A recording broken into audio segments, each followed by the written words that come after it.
Welcome tonight to hear all about Prairie State Nursery. We're happy to have Andy Stahr with us, one of the co-owners of Prairie State Nursery in LaSalle County. He's a co-owner with Brian Dose. A little background on Andy. He is a University of Illinois graduate in landscape architecture. And besides being co-owner of the nursery, he also works for IDOT. And I know some of us always have ideas for those roadsides.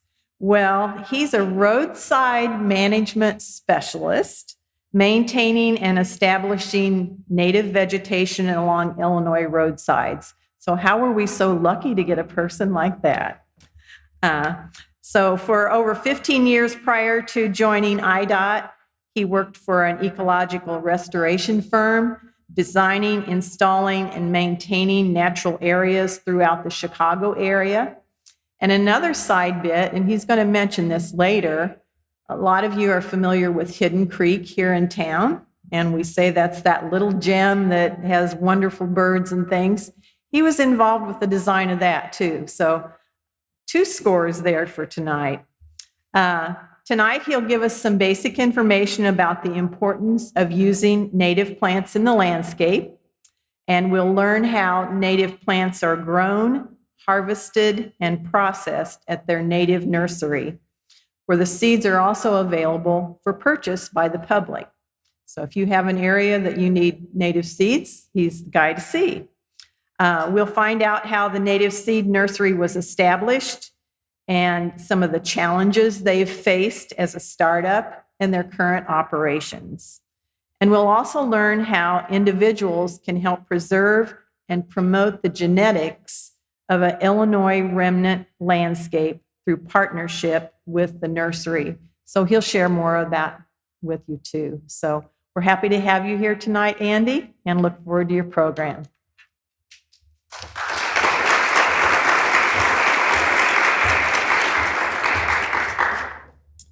Thank you. Happy to be here. Thanks for inviting me. Hopefully you get a little bit out of this. We are a native seed nursery located in LaSalle County near Lawston, Illinois. The land that we use is my partner Brian Dose's family farm.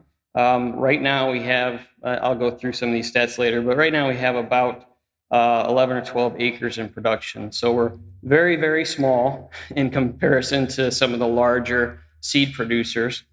But our goal and why we got into this is to try to preserve and revitalize Illinois ecotype seed. That's significantly lacking in the native seed industry. So we see ourselves as a means to do that, and also hopefully make a little bit of profit along the way, so as any business does. My contact information is up here. I have it at the end slide as well. If you would like to contact me at any time, be free. So what we're talking about is native seed. So you can see this picture is a native seed mix. It's got everything in it: sedges, grasses, forbs, and a typical mix may have 25 to 50 species of seed in it. In the Chicago region, we have about, I think it's over 3,000 native species that are native to the Chicago region. So it's one of the most ecologically diverse areas really in the world. And that has a lot to do just with its location, Lake Michigan, and the historic role that fire had to play in the development of these native systems. This is me on the left and my partner, business partner, Brian Dose on the right. We both have full-time jobs. I work full-time for IDOT. He is a captain for the Ottawa Fire Department. In addition to that, we're both husbands, and we both have 3 kids each.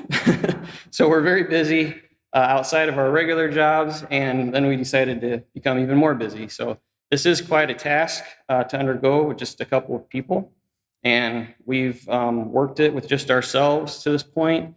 Our families help, our kids, we put them to work, and we have hired a few part-time people here and there, high school students and things like that to help us out. But it's a lot of work for a couple of guys that also have full-time jobs. So that's why we're at 12 acres right now. When we're not sure if we're going to expand anytime soon or not, we're happy with where we're at right now. So I like to start off my talks with just a little background on why native plants are even important. I'm sure being part of Wild Ones, you guys are fairly familiar with this. Maybe you'll glean a little bit something new from it. But basically, about 20,000 years ago is when humans came into North America. And with them, they brought fire. So I mentioned fire before, and our prairie ecosystems, our native ecosystems here, were really a landscape born of fire. Native Americans used fire extensively in warfare. They used it basically for it was their jewel or osco. They started to learn that if an area burned in the spring, these plants would grow. If an area burned in the fall, these plants would grow. Or they could direct bison or elk by burning fires in a certain direction. So they used fire extensively for travel. It was easier to travel if they burned the prairie down. So over tens of thousands of years of evolution and constant fire, that's really how our prairie plants evolved.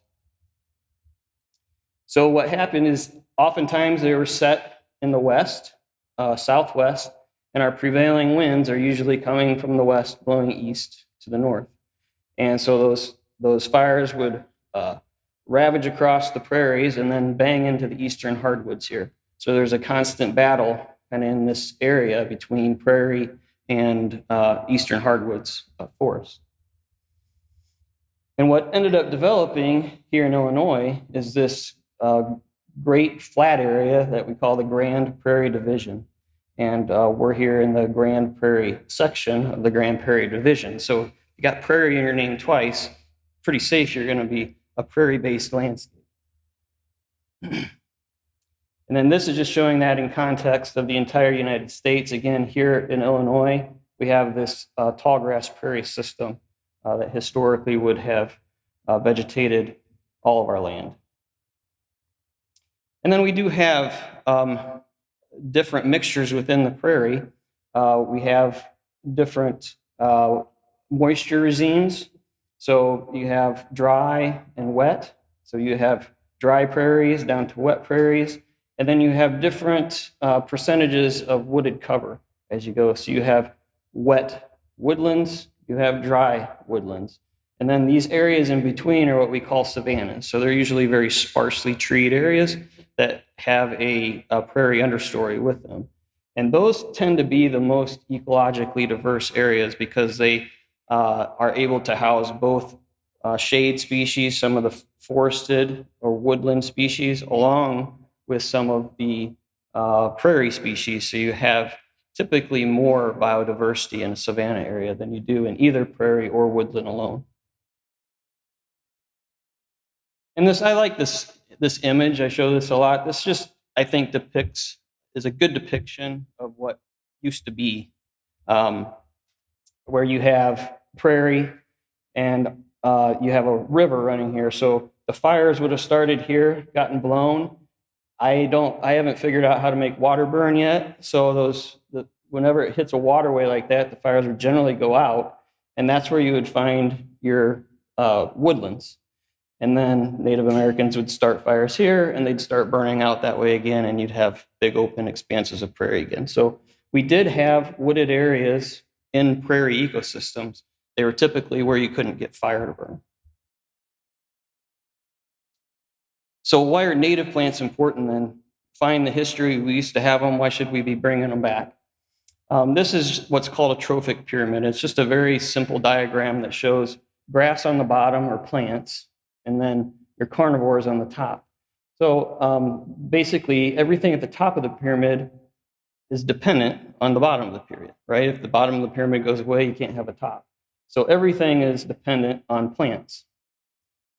And why is that? It's the energy cycle, right? These are one of the only organisms that can harness the energy of the sun and then convert it into a form of energy that the rest of us at the top of the pyramid can use. So without plants, we really don't have life on Earth. why native plants? Well, if you look at the terrestrial bird species in North America, about 90% of them, so almost all of them, rely on insects as a food source. They rely on it for protein to feed their young. They can't feed their young hard-bodied insects or hard seeds, so they rely on caterpillars, soft-bodied insects.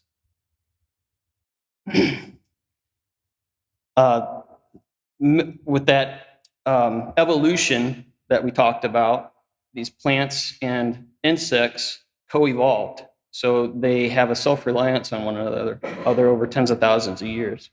So we end up having, in the insect world, what we call specialists. And those are insects that have an evolutionary relationship with a certain plant. So this is one of the best specialists that we have, right? They evolved along with milkweeds. So the caterpillars can only eat the leaves of milkweeds. So they become specialized to a certain species or maybe a specific family of plants. If that species of plant goes away, the species of insect that depends on it goes away. So there's a very, very close relationship between the native plants that evolved here and the native insects that we have here.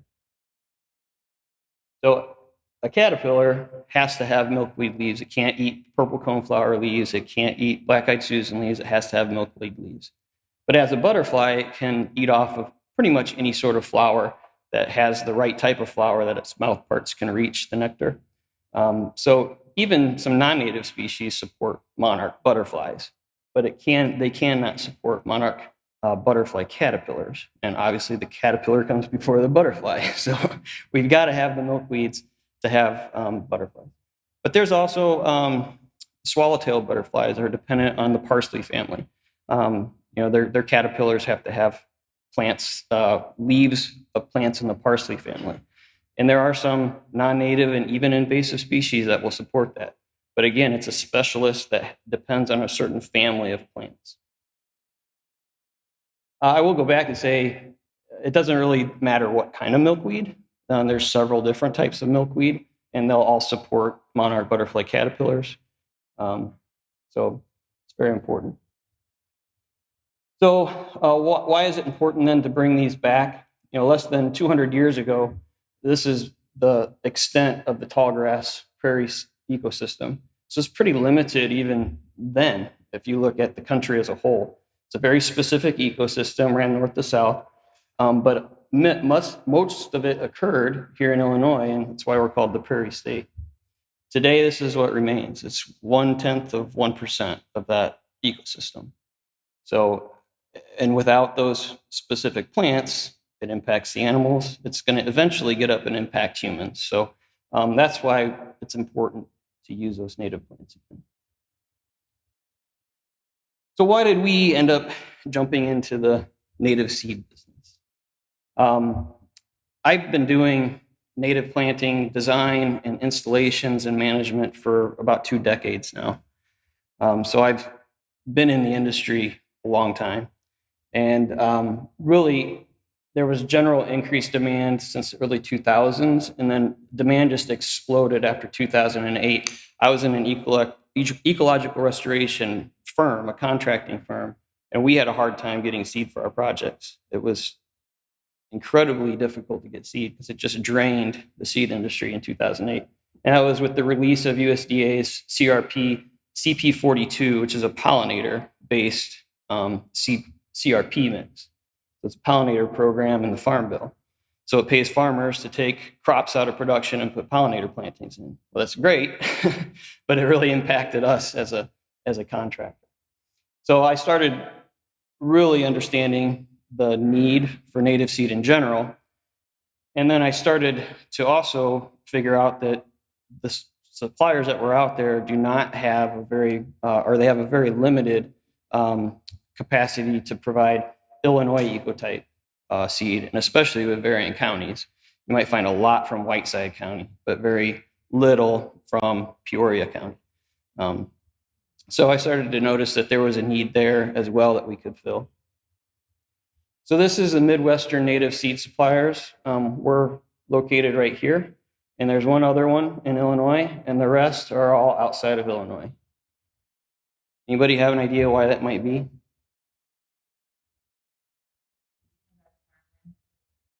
Yeah, we destroyed our prairie.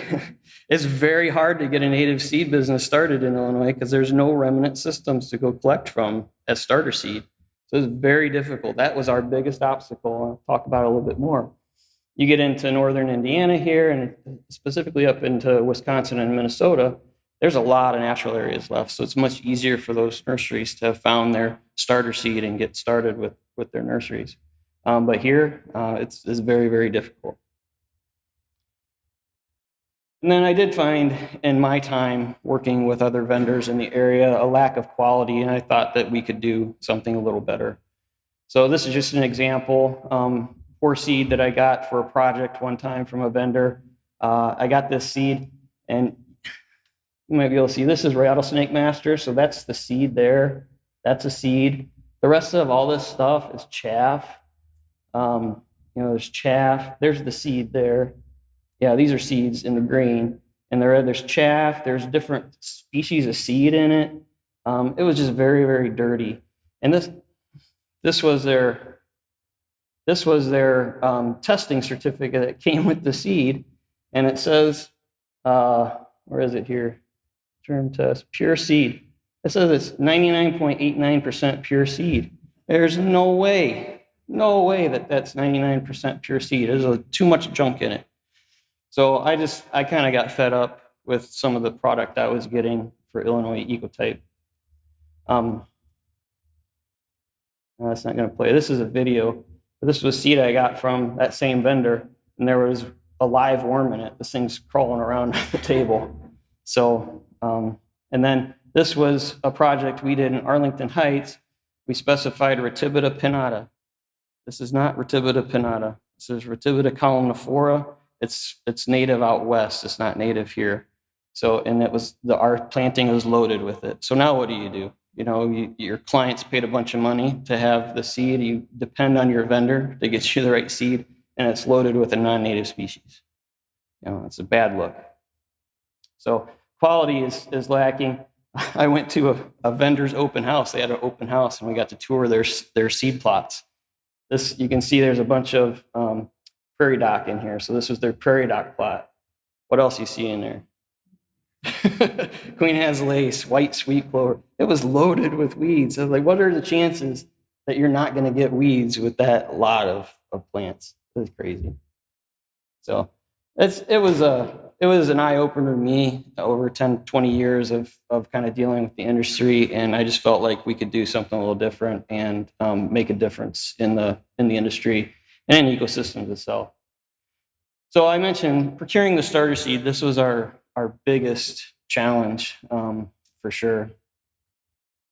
We used Roadsides, and this is my son AJ. You'll see him a lot starting. He is now, this was several years ago, he is now 19, graduated high school, and getting ready to enter the National Guard. So he is much larger than that now. But I would take him out, and we would collect straight from roadside ditches like this.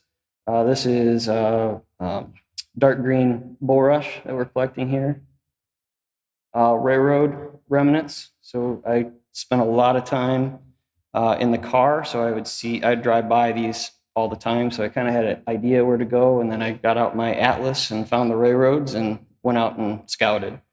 So we were able to find quite a few species along railroads. Remnant system on private lands, and mentioned during the introduction that we can partner with people, and this is the main way that we can partner with you. If you have private lands that has a remnant system, we'd be interested in talking to you about harvesting seed off of your land in order to establish plots and start selling that genotype. And that's how we expand the amount of Illinois ecotype genotypes we have, is partnering with landowners that have remnant systems. If you have a CRP planting, we're not interested because that CRP seed most likely came from Kansas or some other place. So it's a remnant system we're looking for. If you're not sure, give us a call. We'd be happy to come take a look at it with you and see if you have a remnant system or not. But remnant system on private lands is a big place that we got it from. The worst part about going out and collecting in these remnants to me are garden spiders. I'm kind of afraid of spiders, and they are everywhere along the roadsides. If you have not gone out and collected seed on a roadside, like you can't turn around and not run into garden spiders. So this happens to be on the roof of my partner's van. Yeah. So we collect in these bags like this, and then we put them in our vehicles, and this one happened to be an escape artist and got out of the bag and made a home in his van. So we have fun texting back and forth spider pictures as we're out collecting. So once we have collected seed, it's time to plant. And I should note that we have bought seed in from vendors. So there are other vendors that I have a good relationship and I trust. Prairie Moon Nursery's one of them. Bill up there, Bill Carter, has been a mentor to us. He's come down and visited us and gave us tips. And if they say they have a lot from Menard County, Illinois, I trust that it's from Menard County, Illinois. There's some vendors I wouldn't trust that from, but Bill, I do. So we have bought some of the seed that we use in some of our plots, but for the most part, we try to make it stuff that we collected ourselves.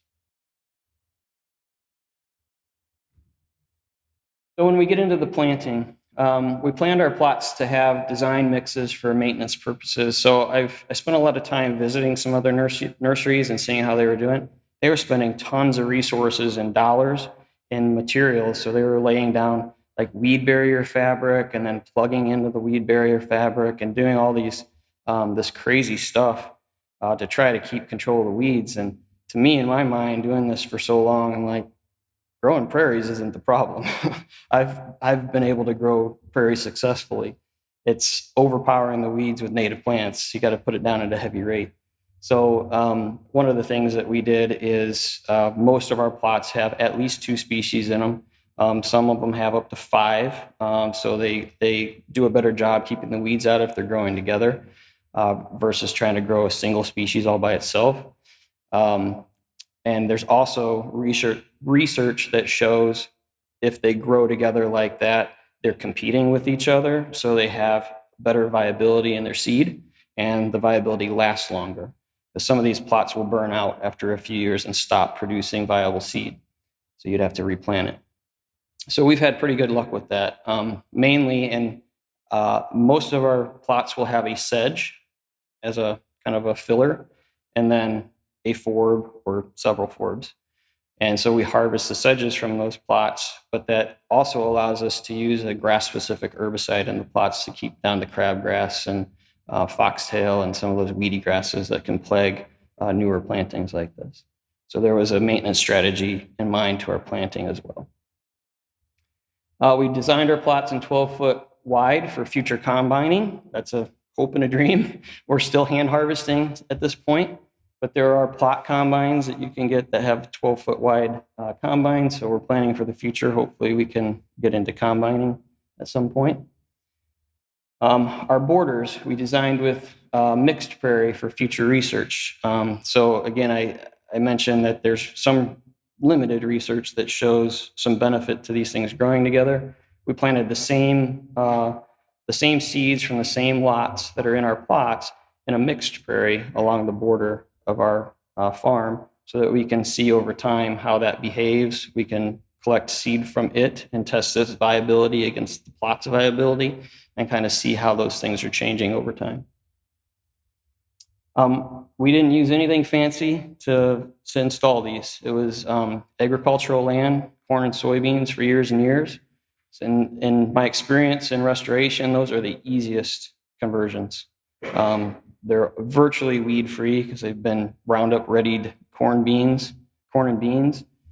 So you have very little weed content other than the typical annual weeds, which are very easy to control. So this was a very easy installation. We just used push-behind spreaders. We laid out our plots with flags. We just went down after, we didn't till it or anything, just after the harvest. We laid it down in the wintertime and let nature do its thing. So no fancy mechanized equipment or anything like that used for seeding. This is the layout of our farm.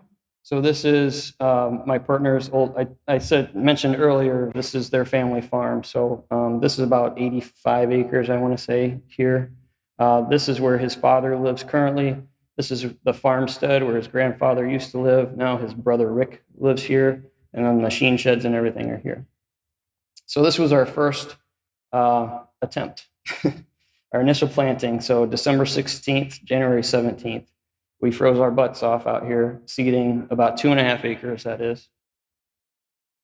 And then you can see the 12-foot plots that run. So we had a block of very small plots. These are about 195 square feet apiece. And this was for testing purposes. My experience with seed, there were some species I knew we had difficulty seeing come up from seed in the field. So I wanted to not waste a bunch of seed on bigger plots. I wanted to do some small ones first and see if they took. And what didn't take, we can try and try and try again. The stuff that I knew would do well, we put in bigger plots. Still, you can see there's some that go all the way across. So there's about 1,500 square feet. And then there's some that we broke into 3 smaller plots here. And the reason we broke it down so much is we're trying to get a variety of species growing on a pretty small piece of land. So this allowed us to get some variety. And again, keep in mind, we're planting 2 or 3 species per plot. So that also allowed us to get some variety with not only species, but ecoregion types or ecotypes. And then on the outside here, this is so the water kind of all drains down here. So this is a wet prairie that we planted. And then this is a dry prairie, mixed prairie that we planted here. So then 2017, 2018, we did an expansion of another 2.5 acres.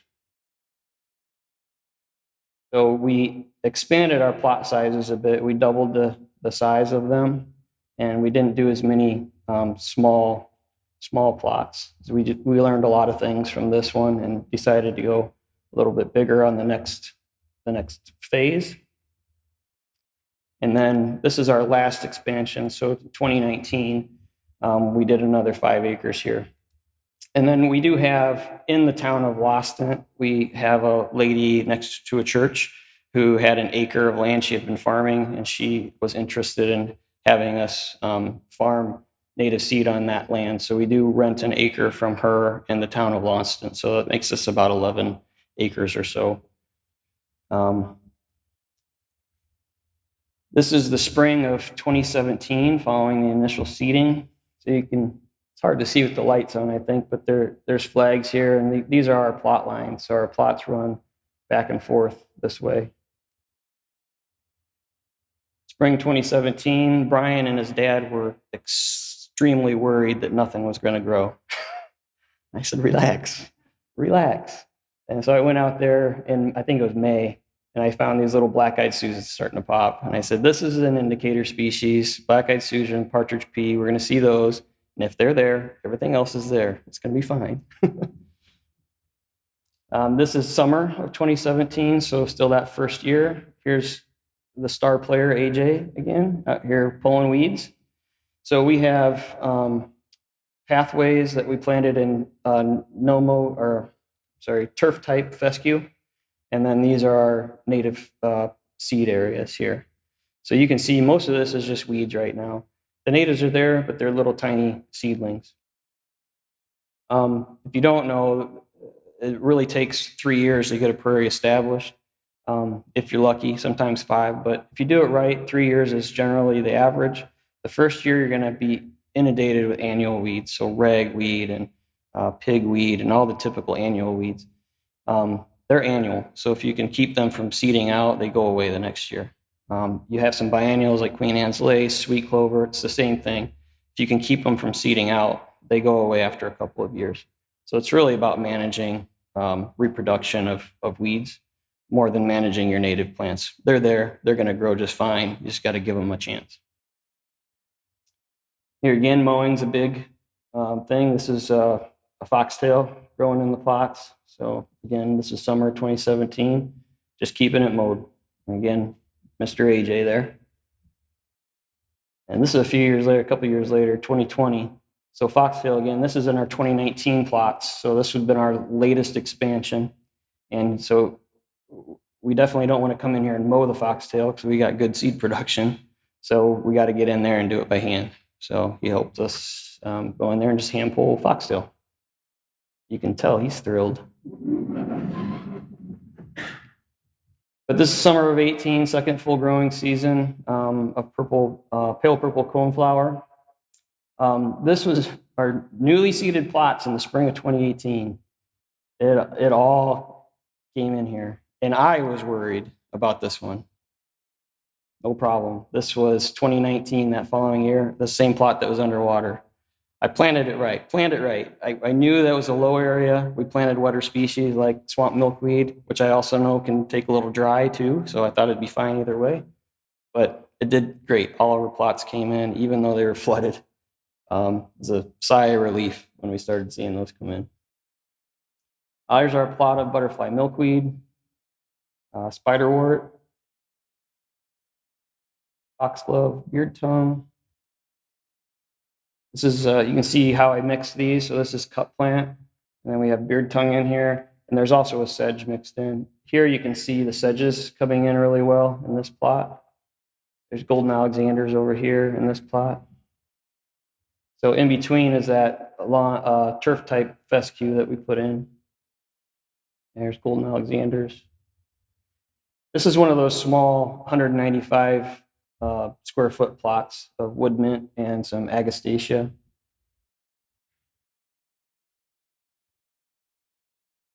Hoary vervain, all sunflower, Beatrice pycnostachya. Now this is showy black-eyed Susan, and this is one I've struggled finding in the nursery industry for whatever reason. I think because its native distribution isn't huge. It's kind of limited in its distribution. But showy black-eyed Susan is a perennial. If you're familiar with Rebecca Herta, just straight black-eyed Susan, it's a biennial. So I don't like to depend on Rebecca Herta in my plantings as a low regular yellow flowering plant. This is much better. It comes back year after year, and you can actually I use this all the time as plugs in landscape plantings. If you've heard of Rudbeckia goldstrum, it's a cultivar that's been around forever, used in the landscape industry, and its parent plant is showy black-eyed Susan. So Rudbeckia fulgida or Rudbeckia speciosa. So we've done a pretty good job of growing this plant, and it has been a fairly popular plant with homeowners. This is wild petunia, and we did plant this one with prairie drop seed. So you can see some prairie drop seed in here, but this is wild petunia. This is a real pain in the rear to collect. It only grows 12 inches maybe. So you're on your knees a lot. Your sickle. It's one of our least favorite ones to collect. So the price reflects that. Onion. This is wild nodding onion. See the little bumblebee I caught there? This is our first plot of rattlesnake master. We have several plots that we've planted. This is in the 2016 plot, so our first ones. We've got several different plots of rattlesnake master now. New England aster, we have several plots of this, and we have this a lot of places we didn't want it. It goes everywhere. This and stiff goldenrod are two that they'll infiltrate anywhere you don't want them, they'll be there. This is false bone set. Great monarch attract. It's probably hard to see it, but there's one monarch, there's two monarchs. I took this picture of like 8 different monarchs in this picture. It's a great monarch attractor. There's a big bee right there. This is purple coneflower. We don't grow a lot of this because it, again, has a very limited distribution in Illinois. It's really only native up to like DuPage County and a few counties. It's in every single mix, but historically this was not very widely planted occurring across Illinois. But we do plant it because it does have some demand. And our lot is from DuPage County, so it is an Illinois ecotype. What's interesting in both of these lots is you see the white coneflower here and the white monardas here. And that's just naturally occurring. That's genetic. That's how you know you've got good genetically diverse seed when you start seeing things like that. Different color, if they're all the same color, you're starting to get a problem, right? You're getting inbreeding and you're not getting a lot of gene diversity. These plots are very diverse. We do grow some grasses, and kind of the plan for this is to get them established so we have a seed bank to grow more grasses. Because grasses, just the way the industry is, are very, very cheap because they're grown in South Dakota on hundreds of acres and then combined. So it's very hard for us to compete growing small bits of it. At some point, we're going to have to grow acres and acres of it. And I don't want to have to grow acres and acres of a South Dakota ecotype. So we're starting small, collecting seed from remnant systems and then planting them in smaller plots on our farm.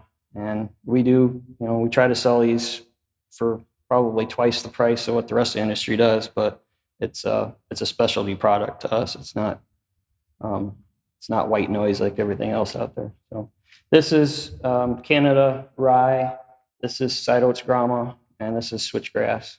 We also grow a little bit of big blue, a little plot of Indian grass, a little bit of prairie drop seed. What else? We actually have, so I didn't point it out, but at the south side of our farm, there's a railroad track. So a lot of the seed we collected came right from our farm. Cordgrass, and there's tons of cordgrass growing along the railroad, so we collect from that. What else? Blue joint grass. I think that's pretty much where we stop with the grasses. This is sneezeweed. This is one of my favorites. This is Savannah blazing star. And again, fairly limited distribution, but if you've ever seen this in flower, it's a vivid, vivid purple, and it flowers during monarch migration, and they flock it. So I've got a video here. You can see the monarchs flying right here, but you'll see just the monarchs swarming here when I start this. It's crazy. And the video doesn't do it justice if you're standing there. I wish you could hear the video. I'll show you a picture. There's two little kids here. They're friends of ours on their way back from a Cubs game, stopped by. So we took them out to the farm, and they got to see the monarchs. And we were actually catching them. You catch the body and catch them, and they've got the picture taken, holding monarchs. And it was a great day. But you could hear them asking questions in the video. I'll show you a picture of them here in a minute. This is spotted bee balm. So this is a pretty dry species. This is usually found in gravel prairies, sand prairies, drier prairies. So that's the other thing we tried to do. We don't have like real wetland plants because we don't have a wetland to grow them in. And we don't have true woodland plants because we don't have a woodland to grow them in. But we did try to do like a woodland edge. We have enough species diversity to do a woodland edge mix. And we have enough species diversity to do a wet prairie mix. And then, of course, everything in between, dry prairie, mesic prairie. But we're just limited on space. We don't have a woodland, we don't have a wetland, so we can't grow those at this point. But this is one of the drier species that we grow. It's up on one of the higher ridges of the site, so it does pretty well. And this is actually planted with old field goldenrod, which obviously is going to bloom later in the season, so you can't see that right now. But it's done really well. They partner together pretty good. This is hairy beard tongue. So this is Penstemon palustris. Hirsutus. Penstemon hirsutus.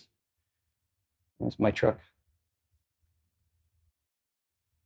This is Aster iricoides, so heath aster, and there's Verbena stricta planted in with this, along with a sedge. I couldn't tell you which sedge it is. This one spreads by rhizome, as you can tell. It really takes over, but it's again a hard one to find in the seed industry, and if you find it, it's going to be very expensive because the seeds are tiny, tiny, tiny, tiny seeds. So it doesn't take a whole lot to get anything established. So once we've grown them, and then we got to collect them. And again, we do all the collection by hand. So it's just us out there with a sickle and some Menards bags, put them in there. And then we've got to dry it once we've collected them. So we use our garages, and we've got a little building at the farm that we use as well. But lay them out on tarps, let them dry, put some fans on them. We did start building some customized drying boxes. So this is all, I built these with my son.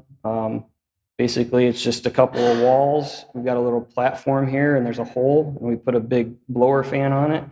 We constructed a false bottom here, so the plants lay on here, and the air comes up through the plants. We put a tarp over top here, and so it quickens the drying process. These work really well, about a day to 2 days, depending on the humidity at the time. Real humid days, it can take a long time, but if you get a little low humidity days, they dry out really fast. And then the job is to go in there and put it all back in the bags for storage until we can process it. That's a dirty job and nobody likes it. So this is basically our cleaning shed, and it's packed full of seed ready to be processed. So we have small spaces. We don't have a big, huge building. It's a 30 by 16 shed that we do all our cleaning in, but we make it work. So this is the shed that we use at the farm. This is where the drying boxes are inside of here. The plots are on the other side. They're back behind the shed here. This is a hammer mill that we purchased for $300 from some farmer in Iowa. We went and picked it up. And this is our aggressive hammer mill. So it hooks up to a tractor by 3-point, and it has metal grinders inside, and it will grind some stuff fast. And we did have some learning lessons with this. We've got to really slow down with some things like purple coneflower, because it'll knock the seed right out of that little casing that it's in, which it's still fine. We had it tested, it would grow fine, but that's not how the industry presents it. So we'd be completely different from the industry. Does that with sedges. It does that with a lot of these things. If you try to shove it through too fast, it'll grind it up. Since then, we've purchased a small standalone hammer mill that's got plastic hammers in it. That cost us $4,000, so it's a little more expensive than this thing.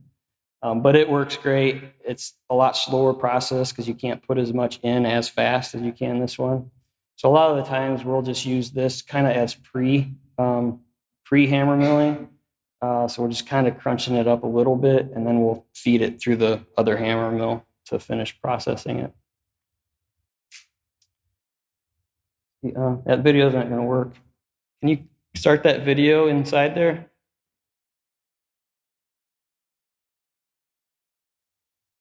So this is the hammer mill in action. So this is Brian and his brother Rick.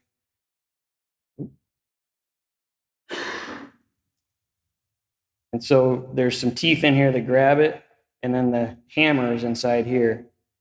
And then it shoots it up and comes out here, all ground up. It's a very dusty job, but that's how we get it from dried plants to seed, a seed and chaff that we can process then through screening. I wish you could hear the sound because it's really loud.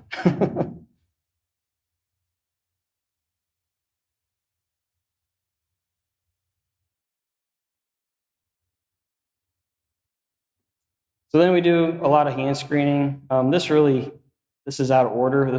Hand screening usually comes after we've fed it through the clipper, which I'll show you a picture of that next. This is Brian's daughter. So we even got her out there, and she's screening seeds for us. This is the clipper. So this is a machine. It's got a box here that screens go in horizontal, and we can put up to 3 screens in here. And then it's got a fan that blows out here. So what you do is you put the seed in the top, and you have a larger screen that allows the seed to go down to the smaller screen. And then you have a small screen that allows the dust to come out. So what you're left with in the middle screen should be mainly seed and some of the bigger chaff that made it through that top screen. And then it runs over that fan, and the seed falls out the bottom right here into a tote. Put a tote here. And there's a secondary one here, so we usually have 2 or 3 totes, and then any of the remaining chaff gets blown out. And that's essentially how you get from that rough chaff that comes out of the hammer mill into a seed product you can start to see as a sellable product. So oftentimes we'll have to run it through several times here to get it fairly clean. And then I'll take it over to a table, and we've got a series of hand screens, and we'll hand screen it to get any of the larger stuff out of it. Some things like Liatris that have the fluffy appendage on it, the appendage doesn't come off with the first hammer mill. So once we get it through here, we may have to hammer mill it a second time just to get that fluffy appendage off and then run it back through the clipper. This is my grandson, Emerson, my wife, Jennifer, and they even help out. So sometimes I've got an order to fill and I want it to be a little cleaner than what we can get it in the shed. So we'll sit there and actually hand pick through some of it and make sure we're getting a lot of the bigger chaff out of it. And then once we've got it clean, we send it off for testing. That's the final step. We use Halsey Seed Laboratory. That's pretty standard for the seed industry. There's other seed testing laboratories that do just fine. Halsey has a quick turnaround and they're fairly affordable, so we tend to stick with them. But basically what you'll see is the date that they tested it, the species that they tested it. We assign a lot number when we send it down. They test it for pure seed, so this was 96% pure seed. How much inert matter, so chaff, was in it. If there were any other types of native seeds or weed seeds, they'll record that there, and then they'll put the name of those down here if there were any.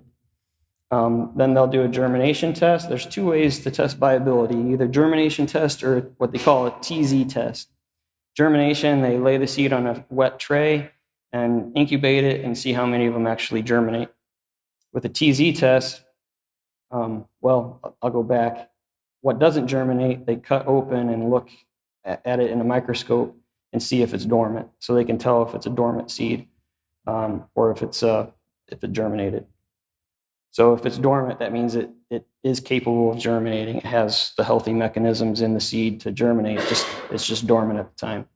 A TZ test, they basically dye it with some kind of a radiological dye or something that stains the germ inside the seed, and then they cut that open and they look at it in a microscope. And if the germ's taken up that dye, they know it's a live seed.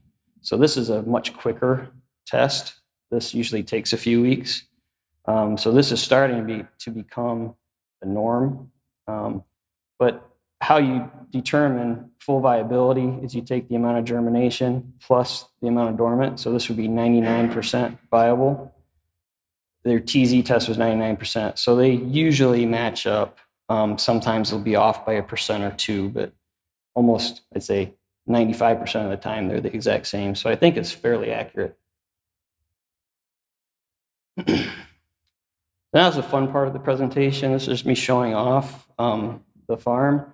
So my grandson and Emerson came out to see the butterflies on the milkweeds. And I don't know if you've ever taken the time to smell swamp milkweed or seen it in this big of a grouping, but it smells strongly to me like bubble gum.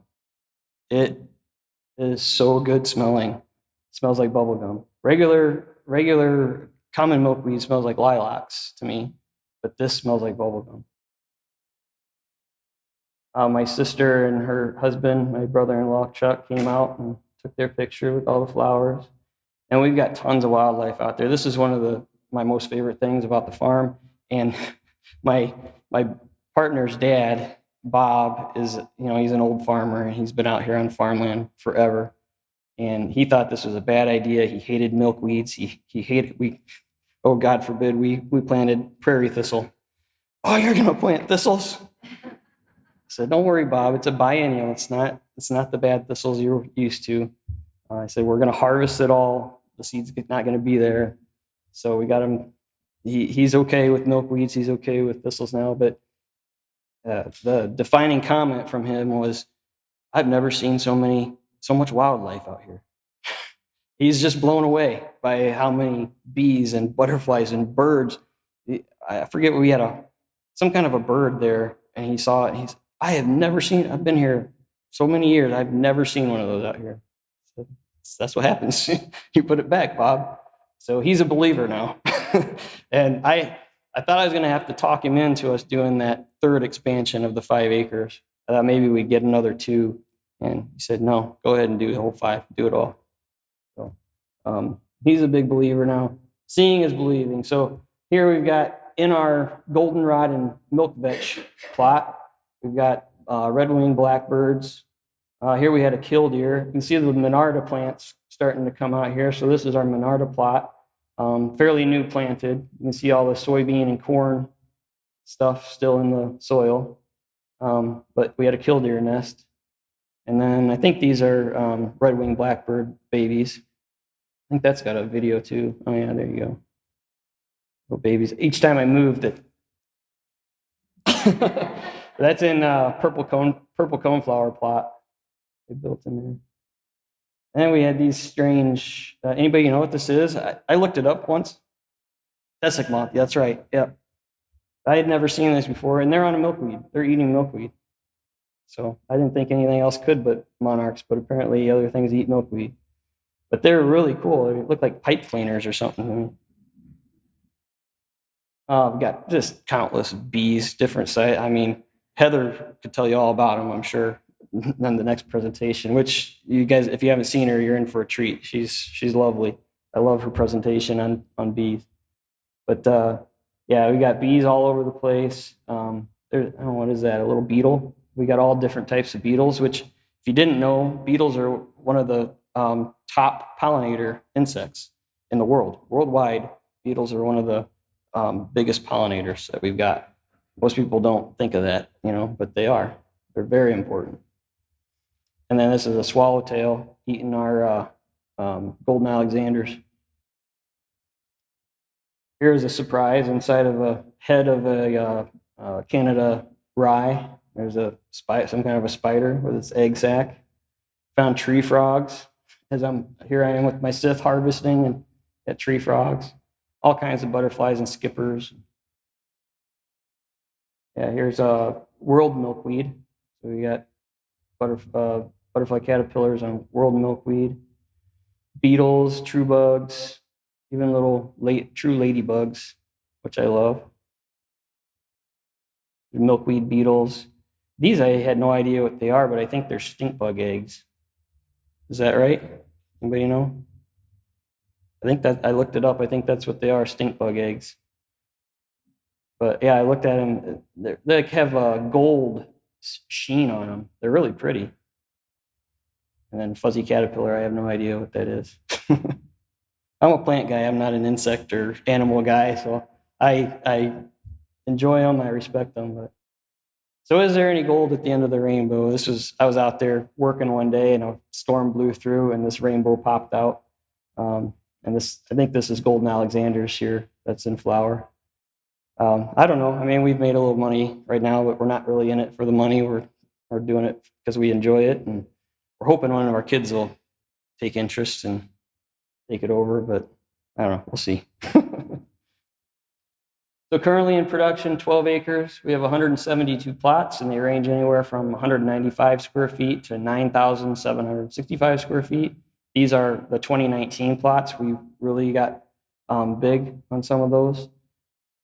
We have 108 different species that we're growing, and they're from 24 different Illinois counties. I think there's 102 counties in Illinois. So we got a ways to go before we're covering all the counties. But hey, it's good for 12 acres, I think we're doing all right. So just wanted to kind of cover before I end here where our logo and name came from. The tallgrass prairie engulfs Illinois, so we're known as the Prairie State. So that's obviously where Prairie State came from. And it's not just that we're physically in the Prairie State, but me and Brian both have a Prairie State in mind. We're like, why does everything have to be turf grass? Or, why can't we put prairies back where we don't need functionality out of our landscape? So it's kind of approaching landscaping with a Prairie State in mind as well. And then our logo, if you look at the native range of the prairie chicken, Illinois is the only state that had it in every single county historically. And that's no longer the case. just like the prairie. It's gone. I mean, that's where its native range is now. So, there's a philosophical purpose behind our company, behind our logo. We'd like to see that come back in other places, and the only way we're going to do that is bring back the tall grass prairie, bring back the prairie state. So, if you don't know what the prairie chicken is, that's what it looks like. We use its head for our logo there. With that, I'll open it up to questions. Are we an hour yet? I don't know how long it took me. Okay, we do have mics Oh, if you have a good. question. Right on the dot. Anybody have?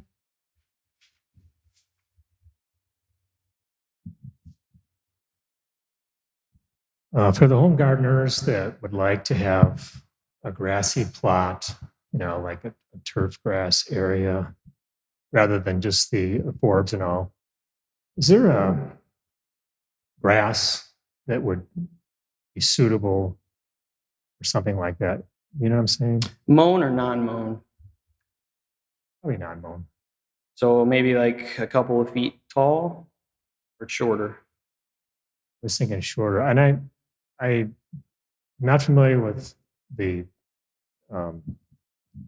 buffalo grass, but I know people that have tried growing that, and I didn't know how big it got or anything like that, or even if it would lend itself to. Yeah, buffalo grass is an okay option. I have that actually at my house. I guess I didn't mention my house is all native landscape except for my low mow fescue lawn. But out at the area in between the sidewalk and the road, we had a hard time getting any kind of grass to grow. So I dug that up and put in buffalo grass a few years back, and it's been spectacular in that area. But it tends to like dry clay soils. And if you don't have dry clay, if you have sand or anything like that, it tends not to do real well. It also doesn't put up to traffic very well. So if you were to, want to be walking on it a lot or have kids or pets that are walking on it a lot, it doesn't hold up to traffic real well. An alternative is you could look at some of the sedges. The sedges do really well, but they are going to be a little taller. You can mow them. They look a little funny right after you've mowed them, but in a few days they start to grow back out and look pretty nice. So things like Carex molesta, Carex normalis, those are very hardy sedges that take wet, dry, a little bit of shade, a little bit of sun. They're pretty versatile sedges. There's also a sedge, oak sedge, Carex pennsylvanica. That, though, you have to do by plugs. It's hard to find seed for that one. And what's the other one? There's another oak sedge, Carex. I'm sorry, I'm having a blank. It starts with an A, Carex. I can't remember. But it's an oak sedge as well, and that does pretty well too, and that stays really short. That's the hard part you're going to find with any natives is short. There's not a lot of shortness unless they're growing in real barren areas, and they tend to be a little, on the shorter side. But otherwise, they tend to be pretty tall, especially the grasses. Great, thank you. No problem. Any other questions?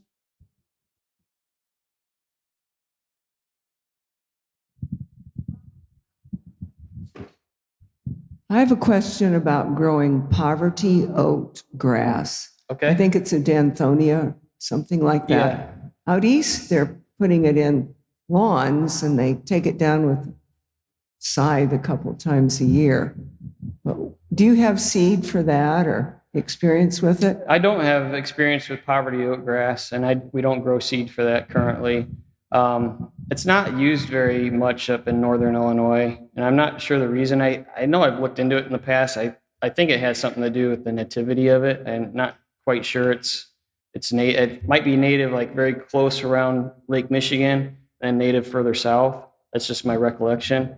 But yeah, I don't have much experience with it. I haven't used it much. I'm sorry.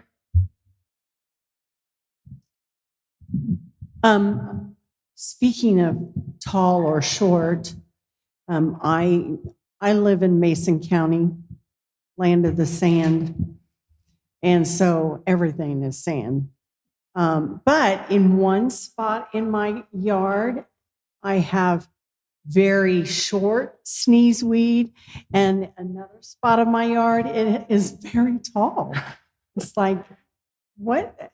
I mean, and they both get pretty good sun, so I don't understand. Is one getting more water than the other?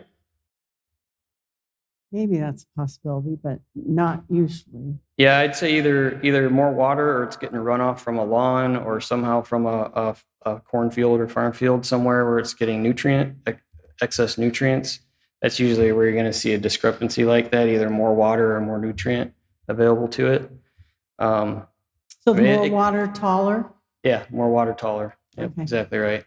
I mean, there could be a genetic variability that's doing that. It's not likely, but it's probably more physical, something in the community there, you know. Mm-hmm. Okay. Yeah, something culturally. Are you familiar with a gentleman by the name of Don Gardner, who lives in Ford County, out in a little town called Kempton? I'm not. I know where Kempton's at. Well, cool, because he might be a source for seed for you from Central Illinois. Don's getting up there in age, and I know he has a long, long history of developing native plants. What he's done is just absolutely phenomenal. If you haven't seen what he does up there, I would highly encourage you to try and reach out to Don. In fact, I'll even take you up to Kempton because that was where Grandma lived. So anyway, it's something that you might want to look into. Okay. Checking out Don Gardner in Kempton. Okay, thank you. I might come if you can find me afterwards and I can write it down. That would be great. I'll make sure I reach out to him. Ford County, I hadn't really been in Ford County very much until I started working for IDOT, but that's a county that I cover. And it was all prairie. There was no woods in Ford County. And there's still some great remnants that run along those railroads along 54 and 45. Those are some of the best remnants I've ever seen. Yeah, Don collected along I think in an old Illinois Central Railroad that goes through Kempton. Yeah. And I used to play along that railroad so much as a little girl. So all of his prairie reconstructions, if you want to call it that, are from that local ecotype that he collected along the railroad. Okay. Yeah, it's spectacular out there in some areas.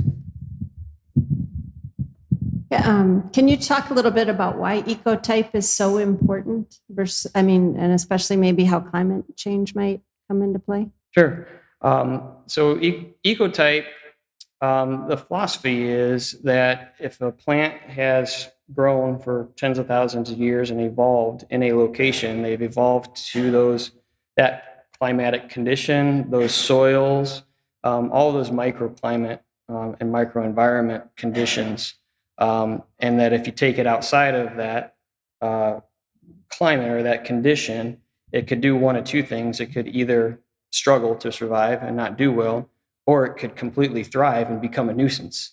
So there's two risks in doing that. And it's the same thing if you're bringing things from the outside and bringing them into your area.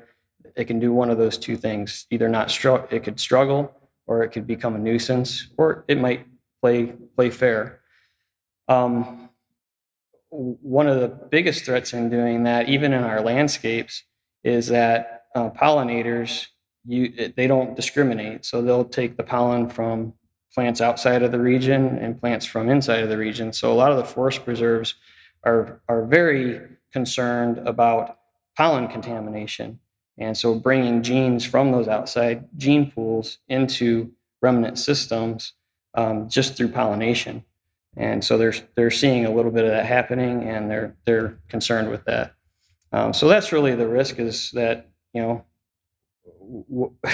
Mother Nature has yet to fail. She's always going to win. So if you can work with Mother Nature rather than against her and think you know best, you're probably going to come out on top. So that's the biggest risk, is things may not grow as well, or they may become a nuisance if you're not using things within your ecoregion. Does that answer your question?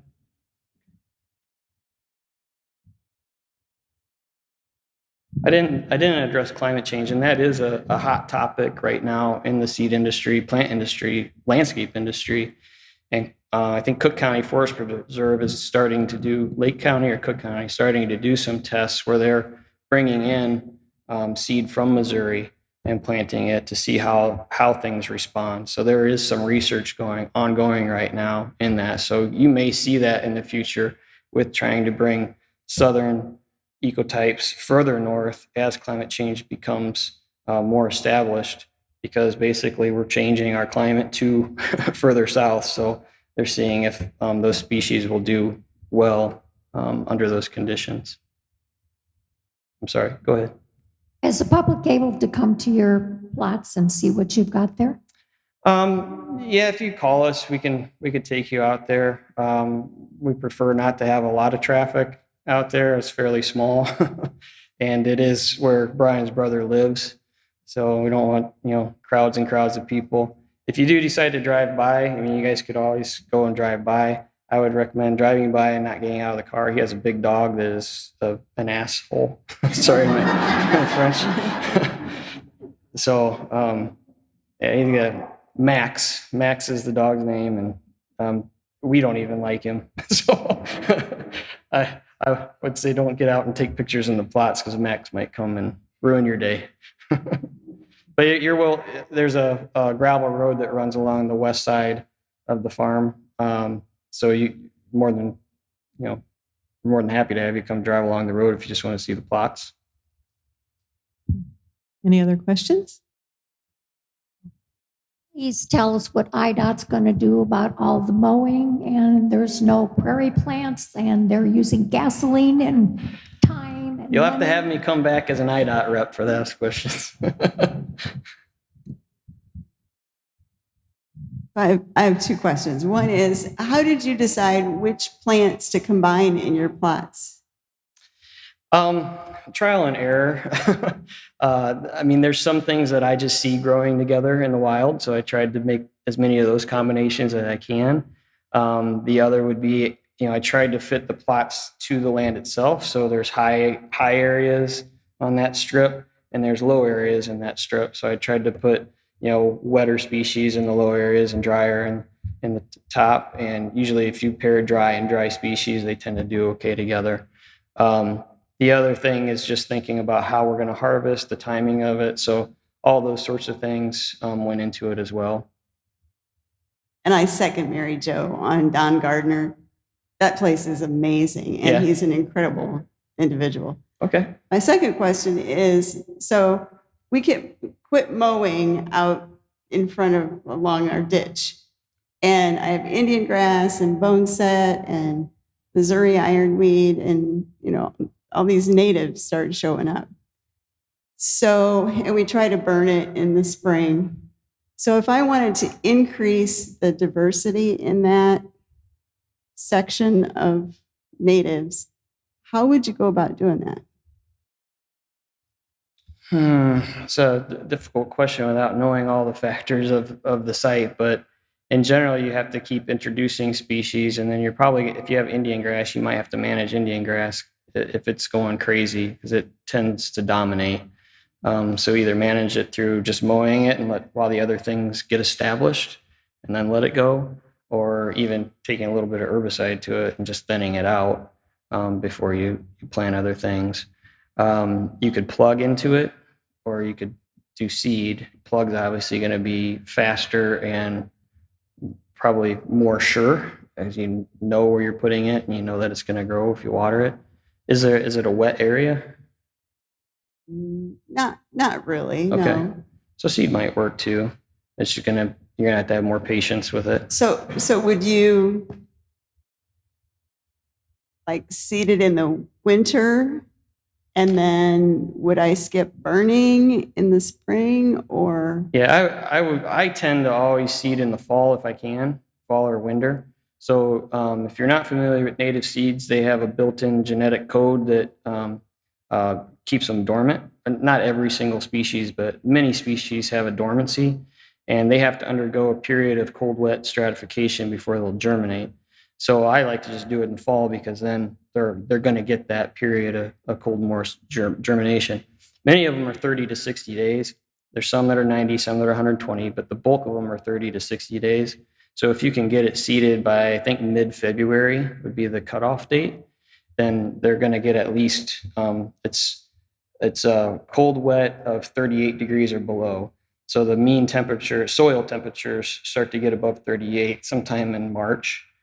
So that usually gives you 30 days at least of cold moist stratification. So my tendency is always do fall seedings unless you absolutely can't. Spring works too, but you may not get some of those species that have to overwinter come up at least quickly or in good numbers. So it'd still be okay then to burn that spring then? I mean, these natural areas burn all the time anyway, so It just seems counterintuitive to Yeah, burn sure. it. Yeah, it's not going to hurt it. I mean, I don't think you have to. I don't think you have to burn it. If you're concerned with it, just mow it down, just keep it mowed and it would do the same thing. Mowing or burning is the same way. My preference is to burn in the fall. If you burn in the spring, by the time it gets to a point where you can burn in the spring, all your C3 plants, your forbs, your sedges, they're all greening up already, and you're going to knock them back with the fire. You're not going to kill them, but you're going to knock them back. And then everything's black and it starts to heat up, and then your warm season grasses are like, yeah. And then they come up and they'll suppress all your C3 stuff, So I prefer burning in the fall because then you set everything on an even playing field. You're going to get better for wildflower production from a fall burn than you would a spring burn, especially repeatedly. Like if you miss a fall because of weather conditions, it's not going to hurt it to burn it every once in a while in the spring. But if you're burning on a regular basis, if you're doing it in the spring all the time, you're going to have a grass dominant landscape. Thank you. That makes sense. Can I ask one more question? Do you sell to homeowners or just wholesale to larger? Yeah, no, we have a website. We sell through our website, so you can order right online, and we ship it out to you. If you need something that's not, we say it's not available. I may have some. It may just be in small quantities that I set aside for mixes and things like that. So you could always contact me and see if I have any of it. But yeah, we sell to anybody. We do limit our seed mixes. When we first started, I offered you could buy a seed mix for an acre, a half acre, a quarter acre, 2,500 square feet, 500 square feet, 250 square feet. And I also did seed packets for individual species, and it just became way too much to keep up with. And it's not worth the time for me to do those small amounts. So I have changed it. I think we do an acre, half acre, 2,500 square feet, and 500 square feet is all we offer now for seed mixes. But you can buy individual species, usually a quarter ounce, an eighth of an ounce is the smallest order of those. And then, up to however many ounces you want or pounds.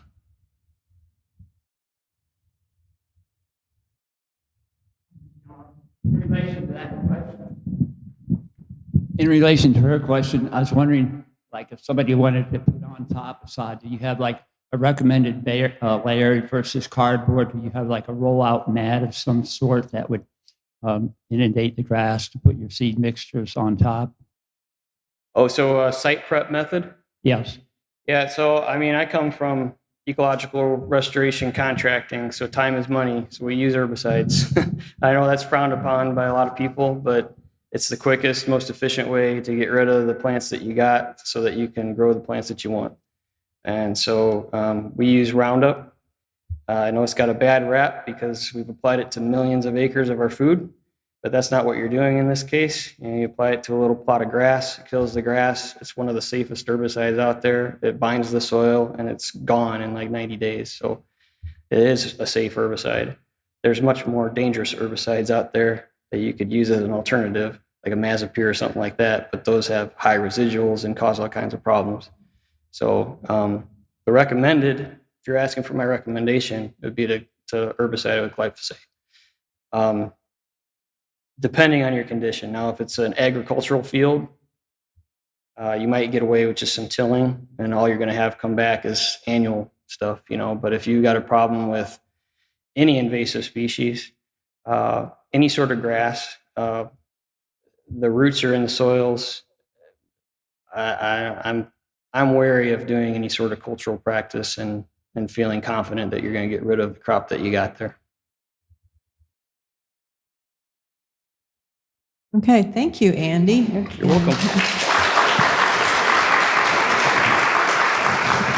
I would say to go to his website. It's fascinating to see the different mixes that he has. Even if you're not buying seeds, I was entertained by that. So the website's worth We do visiting. have a download too, and we have a learn area, and I'm working on putting more stuff there. But I have a comprehensive download that goes through all the steps from planning, restoration, to site prep, to seeding, to maintenance.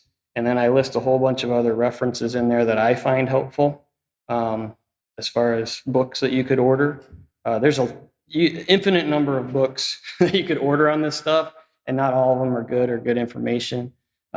So I've listed a few that I really like. So that could be a good resource for you. You just go in there. You don't have to provide your email or any of that stuff. Just go and download a PDF of it. So I want to share my knowledge with you guys. No sense in buying this. It's not cheap stuff. You buy this stuff, put it in the ground, and then you don't get any results. It's the worst thing that could happen. So I want you to have a full knowledge of what it takes, because it's a process and it takes work to get these to come up successfully.